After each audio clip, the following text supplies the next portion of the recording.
What's going on, people? We are Tottenham TV, back here for another episode of the 5 takeaways as Spurs had an emphatic victory at Villa Park. It's definitely what the doctor ordered in terms of revenge from earlier on the season, where we really should have taken the 3 points, but it was a statement victory. We've got 5 key points which we thought we could take away from the game, starting off with number 1 with Brennan hitting form. Yeah, and he got his goal on the day, which was good reward for what was a really, really positive display for Brennan Johnson. Starting on the left wing, a lot of people probably going into the game would have had reservations about that, but he put in probably his best performance in the Spurs shirt, completed 4 of his 7 dribbles, also off the ball, won 7 of 14 duels, 2 tackles, obviously scored his goal as well, and he was really running rings around Matty Cash for a lot of that game. And that, in terms of his form, that's now 5 goals and assists in his last 6 games, and as well that takes his goal and assist tally to double figures with 10 goals and assists. I think it's 4 goals and 6 assists. So hopefully that'll quieten down some of the haters for Brendan. I hope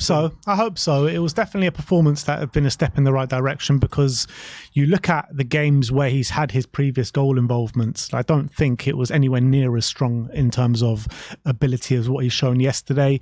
I like the fact that from the first minute he was trying to attack his fullback and being successful at it as well, which plays into what you were saying about the dribbling stats in terms of his successful dribbles.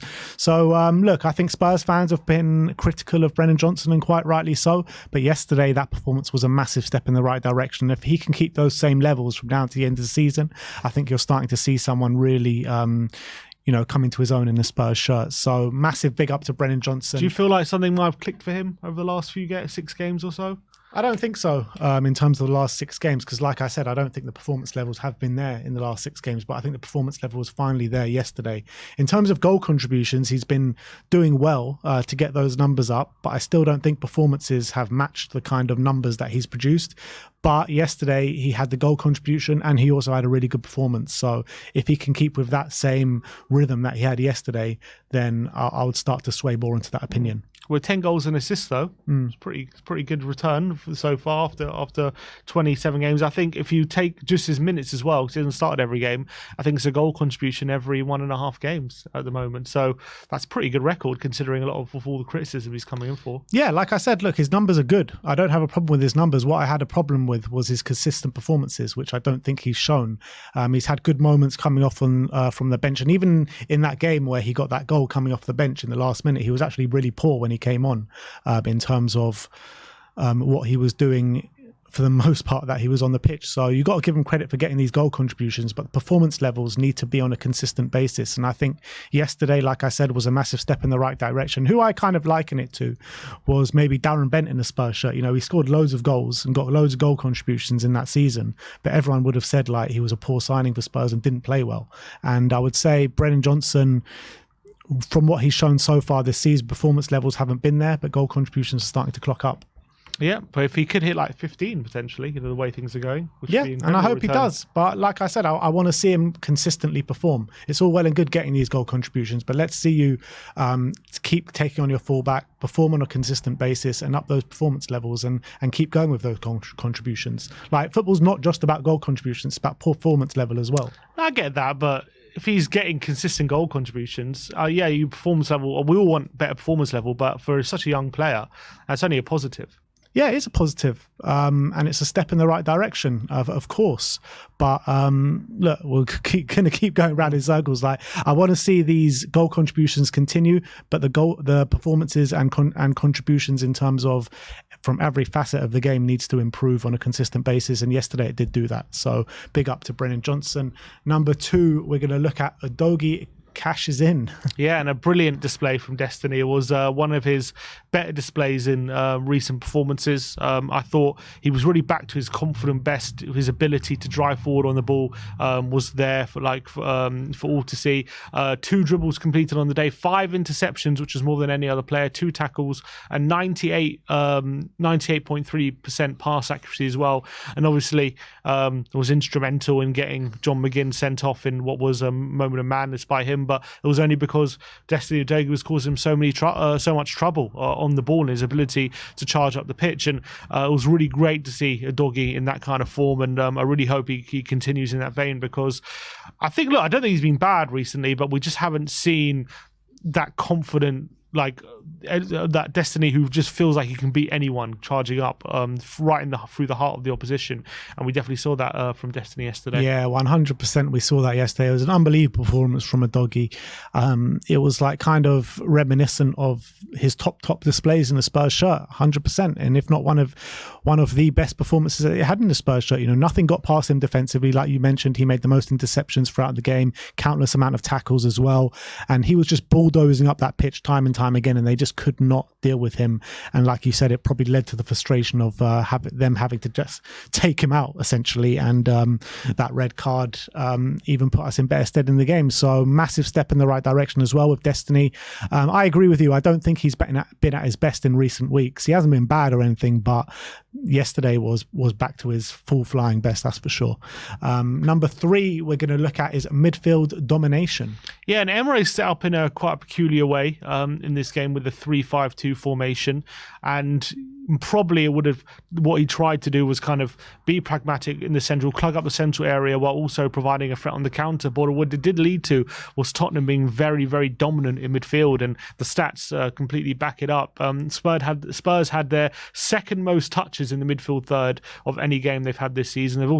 They also completed the most tackles they had in the middle third in any game this season. We also restricted Villa to the least amount of touches they've had and the least amount of passes they have had in any game.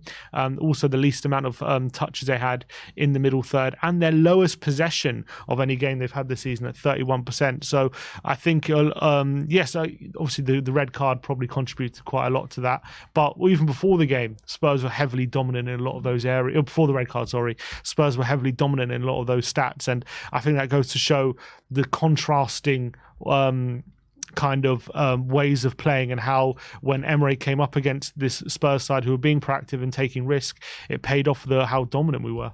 Yeah, in terms of the way Emery set up, I did feel like he just overthought things, and probably if he could replay things, he probably would have stuck to his guns and stuck to what Villa have been doing so well this season. I felt like he just tried to stifle Spurs instead of actually trying to go and attack Spurs and go and win the game. And I think that was a massive detriment to the Aston Villa side. But in terms of what you're talking about, how strong Spurs were in midfield, you look at the individual performances of everyone in those areas of the park. You're looking at Yves Bissouma, who I thought was really good. You're looking at James Maddison, who put in probably his best display since coming back. You're looking at Pape Matar Sarr, who put in another great display in a Spurs shirt, and also the players that were inverting into those areas of the pitch, like Pedro Porro and Destiny Udogie. You know, we had so many men in those areas of the pitch, just Villa just couldn't handle it, and all of them put in like stellar displays, pretty much. So, yeah. Yeah, and I felt like with those because Villa were playing that wing-back system, it was very difficult for them to have the wing-backs come and track those inverted full-backs, and it just left for them having a lot of control in that game. And because if the inverted wing-backs come inside, you've just got those wingers free, and they couldn't let that happen. So it just led Spurs to be completely dominant there, and that was a big reason why we ended up winning the game. Yeah, and it was a very lackluster performance by Aston Villa, you got to say that. And I feel like he's a master tactician, isn't he, Unai Emery? But he just got it completely wrong yesterday, I thought. But let's move on to number 4, and that is Villa's threat stifled. Yeah, and look, Villa at home, usually a very good side, especially a side that create lots of chances, you know, really take the game to the opposition. But it was Spurs became the first team this season to restrict Aston Villa to only one shot on target. That's home or away. It was only this. They also had the second least touches in the attacking third they've had in any game this season. Also, it was the second time. It was only the second time since September that Watkins finished a game with 0 shots on target, and he was only restricted to 1 progressive pass received, which means he really struggled to get involved in the game. And I thought a lot of that was to do with how good Romero and Van de Ven were in those 2v2 situations that Villa had in the transition. And I just think as well, it also led to the amount of control we had. But to go away from home to a team like Aston Villa and restrict them so much in those attacking phases and restrict them of that threat essentially was very, very impressive because of how good they've been at home this season. Yeah, and it was an impressive display from every facet, from the manager Ange Postecoglou to every player on that football pitch. And we spoke a lot in the build up to this game about how to stifle this Aston Villa side and how to block those passing lanes to Ollie Watkins. And I thought we did that really well yesterday. And the only time that they really bothered us, or they really were threatening to make chances, was due to our own kind of bad passing out the back. And I think that's a testament to the way Spurs set up and the way we kind of affected our plan really effectively. So credit to Spurs. I would say, like I mentioned before, though, like if Aston Villa would have stuck to their guns and maybe played the way that they have been playing for the majority of the season, it could have been a different outcome. But then again, you're looking at Aston Villa and their home form recently, it's been shocking, really. So maybe it's just going into that narrative a bit more. Well, it's interesting to say that, because I felt like maybe when Villa, because Emre said in the second half they wanted to press a bit higher and open up a bit. Not open up a bit, but like press a bit higher and force it, you know, try and win the game. And that's maybe where they came unstuck. So in the first half, they were very pragmatic, but in the second half, they all of a sudden went to try and press us a bit higher, and we absolutely did them. So it would be interesting to see how that would have changed it if they did it from the start. Yeah, I just think as well, like Spurs just played, apart from the poor mistakes that we were making in the first half, we played the perfect game yesterday. We were picking them off when we could. We were controlled in possession. We were calm in possession. We weren't erratic by any stretch of the imagination. We just managed the game from probably the 45th minute all the way to the end, just perfectly, really. So that's, again, another big testament to Ange Postecoglou and the coaching methods here at Tottenham Hotspur. But let's move on to the fifth and final takeaway, and that is Sonny loves Villa Park. Yeah, and he's got a great record at Villa Park. Obviously, he got a goal and 2 assists yesterday, which was great reward for what was a top performance. In terms of his stats from yesterday, 1 out of 2 dribbles completed, 2 key passes, 2 shots on target, 2 big chances created, 3 out of 6 duels won, 1 tackle, and obviously 2 assists and a goal as well, in what was a top display, especially when Villa went down to 10 men. He completely run riot, caused a lot of havoc in the back line. But in terms of his record at Villa Park, in 4 games now at Villa Park, he's scored 6 goals and 2 assists. He absolutely loves the trip to Birmingham. Obviously scored a hat-trick there under Conte not so long ago, and then he had that famous game under Mourinho where he scored in a 3-2 win in the last minute, and that was a brace as well, with a broken arm. So he absolutely loves playing at Villa Park, and just as for his whole season contribution, that's now 22 goal contributions in 24 games, which is astonishing. 14 goals and 8 assists, is the breakdown, and he's just having an amazing season. Obviously, since he's come back into the number 9, I do think he's been looking better since he's been back in the 9, but he did have a little good spell out on the left as well. But I'm really loving him in this position. I think he got another 2 assists, so he's showing that ability to bring other players into play. He's really improving that aspect, and always ends up with a goal as well. And that's what's really impressed me the most about how he can bring those players into play, because it's not something that you associate Sonny with through his career at Spurs. What you associate with him is, you know, hanging on the last defender, being able to beat that press. You don't associate him with coming a bit deeper and really linking up the play. And I feel like he's doing that to a really high level at the moment. And in terms of what you're saying about how much he loves Villa Park, I saw a tweet yesterday.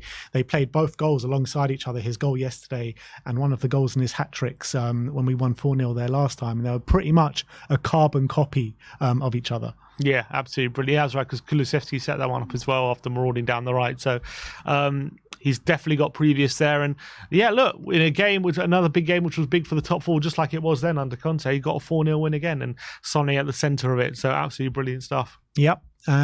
So that is our 5 takeaways for the game yesterday. Let me know in the comment section below if we did miss anything out. Put your takeaways from the game in the comment section below. Like, subscribe and comment. And as always, come on you Spurs.